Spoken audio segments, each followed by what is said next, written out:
o estranho, o bizarro e o inesperado. Sejam bem-vindos à nova série do canal Casa do Sobrenatural. Apaguem as luzes e se acomodem. Hoje vocês verão 3 curtas histórias que mostram que o paranormal pode se manifestar nos locais mais inusitados. Débora era nova no hospital. Esse era seu primeiro emprego após se formar em enfermagem e estava muito feliz com isso. O hospital era grande, apesar da cidade ser pequena. Pela manhã, o trabalho estava puxado, já que havia pouca gente da enfermaria e tinham que estar atentos aos totens em cada andar do edifício para atender aos chamados que ocorriam devido a um grande acidente que ocorreu com muitas vítimas. As horas passaram e Débora decidiu checar o totem, apesar do hospital, desde o anoitecer, estar praticamente vazio.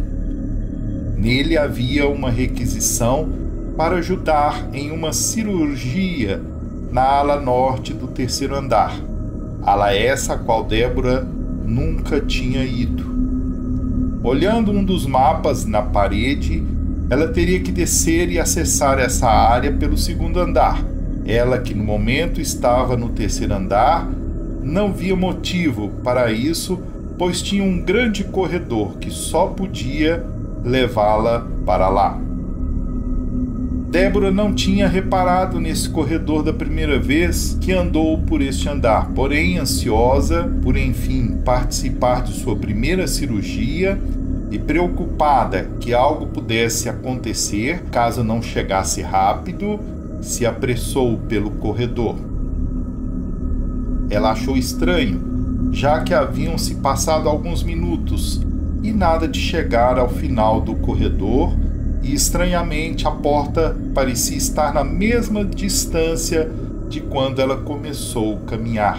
Preocupada com o horário da cirurgia, Débora decidiu checar o relógio, que estava funcionando normalmente, o que a deixou preocupada ainda mais.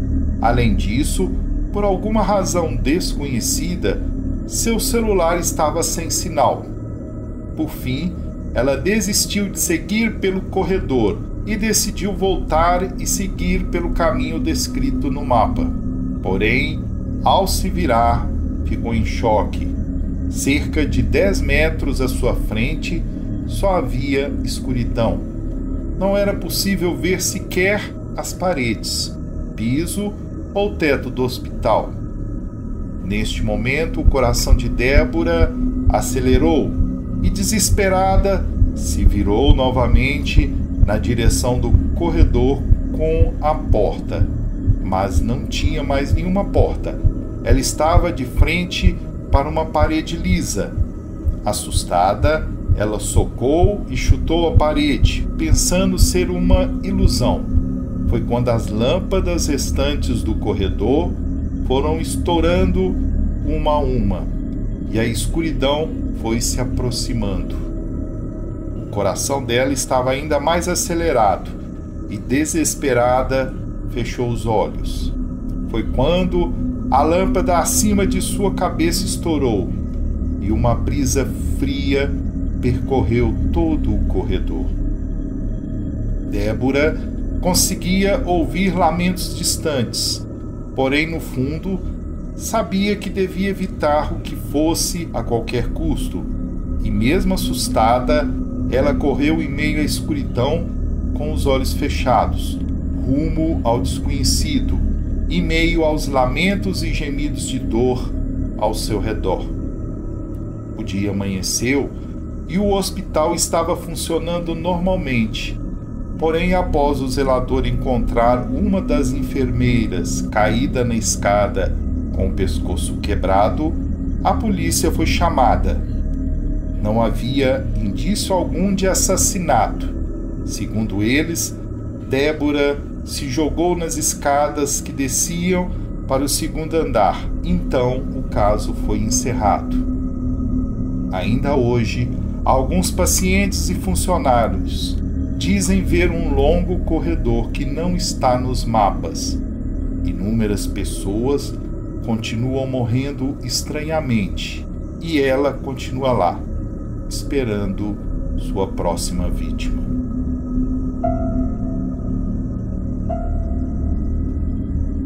A manhã estava movimentada no hospital de uma pequena cidade. Afinal, havia ocorrido um acidente na rodovia envolvendo um ônibus e um caminhão, o que ocasionou inúmeros feridos e mortos. Marina, que estava envolvida no acidente, estava sendo levada para esse hospital e teria que ir direto para a UTI. Porém, no caminho, sofreu inúmeras paradas cardíacas, mas foi reanimada de novo e de novo até chegar no hospital. Ela deu entrada no hospital em estado de coma. Os paramédicos correram com ela para a UTI.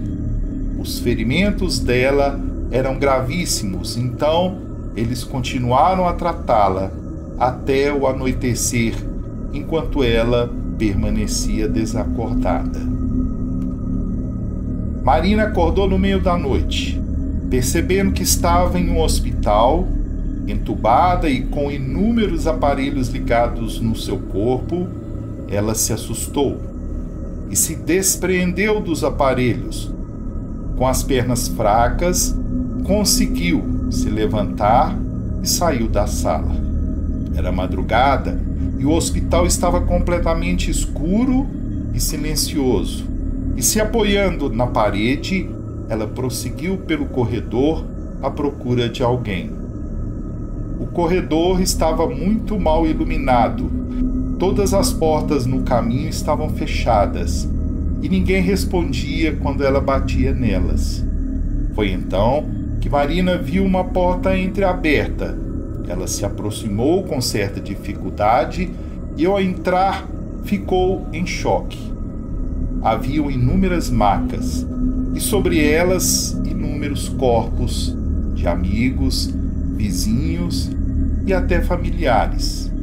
E no mesmo instante ela se lembrou do acidente. Todos estavam no mesmo ônibus que ela. Desesperada, Marina começou a gritar por ajuda, corredor adentro. Foi quando sentiu uma sensação estranha e, ao olhar para trás, ela percebeu uma sombra bem ao longe que estava lentamente se aproximando através do longo corredor. Ela se desesperou ainda mais. Será que estou morta? Pensou assustada. Ela se apressou no corredor em uma interseção e logo à frente ela pôde ver o que parecia ser uma enfermeira apressada, seguindo pela esquerda. Ela se apressou com o coração acelerado até virar no corredor, mas não viu a enfermeira, apenas um longo corredor. Marina pensou em seguir por ele, porém sentiu algo de estranho vindo dele e decidiu seguir o corredor que já estava. A silhueta continuava se aproximando cada vez mais rápido. Marina seguia desesperada, tentando abrir cada porta presente no corredor, enquanto a figura sombria se aproximava cada vez mais. Foi então que ela avistou o fim do corredor, e no fim dele havia uma porta vermelha. Usando todas as forças, se apressou pelo corredor. Ela podia ouvir os passos da silhueta sombria logo atrás, e o corredor parecia cada vez mais escuro. Só haviam portas e mais portas de cada lado do corredor. Finalmente, Marina chegou até a porta vermelha no fim do corredor. Porém, ao tentar abri-la, a porta simplesmente não cedeu. Olhando para trás, percebeu a silhueta sombria a poucos passos dela. A escuridão tomava ainda mais o corredor. Ela continuou tentando abrir a porta com todas as forças, até que sentiu uma mão se aproximando de seu ombro Porém, antes que ela tocasse, a porta se abriu e Marina caiu para dentro. O dia amanheceu e Marina acordou em meio ao som de ambulâncias e sirenes policiais, descobrindo ser a única sobrevivente do acidente.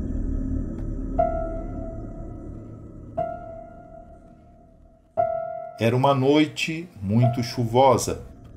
Fábio era um viajante de passagem em uma pequena cidade, porém não tinha onde passar a noite. Caminhando pelas ruas desertas e escuras, ele encontra um grande hospital abandonado. Antes de fazer a viagem, Fábio pesquisou um pouco sobre os municípios que iria passar e descobriu que no hospital desta cidade ocorreram diversas mortes sem nenhuma explicação. Por conta disso, o hospital acabou sendo fechado após vários anos de funcionamento. O viajante não tinha onde passar a noite e o próximo ônibus sairia da estação rodoviária só no outro dia bem cedo. Estava chovendo muito e, como não havia outro local para passar a noite, Fábio decidiu se aventurar no grande hospital abandonado. Já dentro do hospital, ele caminhou pelos corredores escuros na procura de algum quarto com alguma cama para descansar.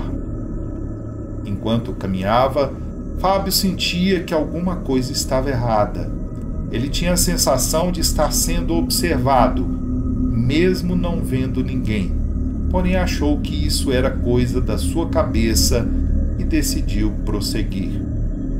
Chegando no terceiro andar, ele finalmente encontrou um quarto com uma cama para poder descansar até de manhã. Então, ele reuniu suas coisas e deitou-se.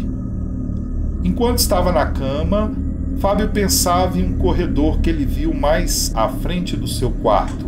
Ele parecia muito mais escuro que o restante do hospital e causava um medo que ele nunca havia sentido antes. A estrutura do hospital era velha e fazia alguns barulhos que só o deixava mais assustado. Mas após se acalmar um pouco, ele enfim pegou no sono. Um grito de uma mulher fez Fábio acordar num pulo. Logo depois disso, ele ouviu um barulho de algo ou alguém atingir o chão com força. Ele olhou rapidamente o relógio, já eram 3:30 da manhã. Fábio decidiu ver o que tinha acontecido, saindo para fora do quarto.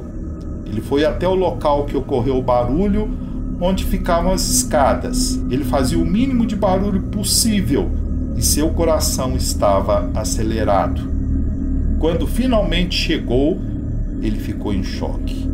Havia uma figura de uma mulher com roupas de enfermeira, porém seu rosto estava completamente distorcido.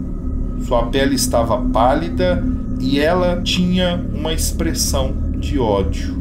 Os olhos eram completamente escuros como breu. A figura olhou para Fábio e começou a ir na sua direção. E no mesmo instante, ele se virou e correu na direção de seu quarto. Enquanto corria, ele sentiu uma brisa fria percorrer o corredor e agora, no corredor escuro mais à frente, haviam diversos vultos olhando diretamente para ele. Junto disso, ele podia ouvir sussurros e gemidos de dor. Fábio estava preso e desesperado. Ele correu para o quarto em que estava e fechou a porta. Ele ficou segurando a porta à medida que pancadas fortes atingiam a porta com força. Os gritos estavam mais altos. Ele só queria sair daquele local. Ele rezava enquanto os fantasmas atingiam a porta com força e o quarto ficava mais escuro. Muito assustado, Fábio acabou apagando. Quando acordou, já era de manhã. Ele acabou desmaiando ao lado da porta. No mesmo instante, ele pegou suas coisas e correu para fora do hospital, para nunca mais retornar. Ainda hoje, Fábio tem medo quando conta essa história e ainda se sente sendo observado pelos vultos, igual aquele dia em que estava naquele hospital. Estes foram os 3 episódios da Casa do Sobrenatural. Deixe seu like, faça sua inscrição e compartilhe o nosso vídeo. E até a próxima na Casa do Sobrenatural.